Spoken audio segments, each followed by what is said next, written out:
Some serious concerns about Chinese, Russian, and foreign biotech companies that have paid billions of dollars to the National Institutes of Health for American taxpayer-funded labs. In fact, for the first time, there are more foreign countries that paid to license American technologies from the NIH than from our own U.S. companies.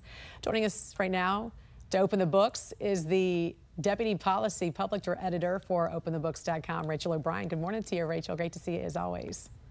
Good morning. Thanks for having me. Break this down for us. How many foreign companies are using taxpayer-funded labs at NIH, and at what cost? Yeah, so this is about royalties paid by outside companies to NIH and their scientists. So government scientists at the NIH create technologies, and then companies pay royalties to license those things. And so we've been fighting, Open the Books has been fighting the NIH for almost 3 years to get complete records about these royalties.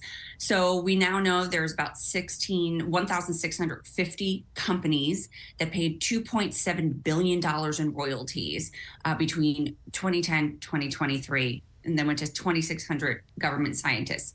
Now we know for the first time that foreign companies are outnumbering American companies. They're buying up licenses.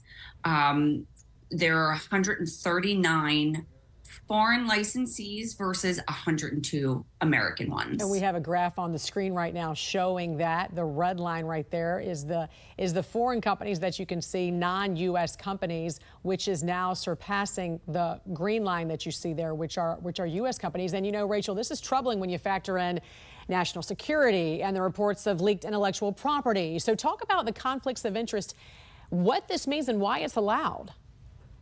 Right. Well, so, I mean, it's concerning mostly because it means that our leaders in Washington didn't learn the important lesson after the pandemic to stop sending our tax dollars to China for risky, secretive research. So at least 39 Chinese companies have licensed NIH technology since 2010, including the WuXi AppTech is this company that has made 97 payments. They have a related company as well. The New York Times reported that they produce materials for many pharmaceuticals used by Americans, and lawmakers are concerned about the company because it may be affiliated with the Chinese military, and it has access to American genetic information and our intellectual property. There's actually a bill in Congress that would prevent this company, WuXi AppTech, and another company, Beijing Genomics Institute, from accessing American patient data and tax dollars. There's a lot more examples out of China, as well as Russia, Belarus, and others that are concerning. And there's still so much we don't know about the NIH royalties that some of these scientists are receiving. I mean, even with the information you did receive, it was still very limited. Tell us about the process Open the Books had to go through, and what else that you guys believe they're trying to hide. Yeah, so this is going on for 3 years. We've been trying to get this information about money paid by pharmaceutical companies, outside companies, to the NIH and their scientists. So we received about 3,500 pages of data on these payments, but the individual royalty amounts are still redacted, so we don't know how much each scientist gets. In 2,000 instances, inventors' names were redacted. We don't even know some of the inventors' names.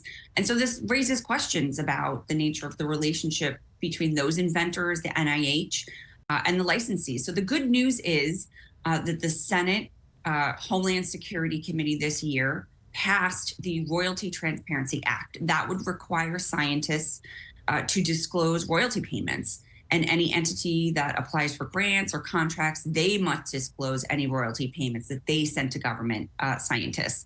So this would apply to NIH and any other federal advisory committee that has issued public health recommendations that were adopted.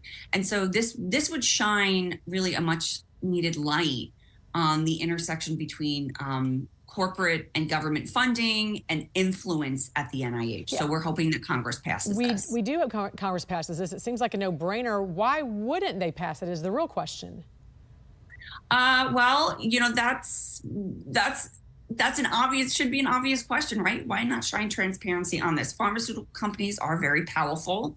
They do They do have a lot of money involved in politics. And so Congress should do the right thing and pass it. But money speaks, right? Money always powerful. talks. And I think you just nailed it too. Because you look at this and you go, this seems like common sense, but why wasn't it already passed? You would think that there would be full transparency when it comes to royalties paid to, scientists that are employed by the U.S. government. So we will see if, in fact, this act does pass through Congress. Always great to see you, Rachel. Thanks so much for joining us here this morning on the National Desk. Hope you have a great weekend. Thank you. Thanks for having me, Jan. Of course. Thank you.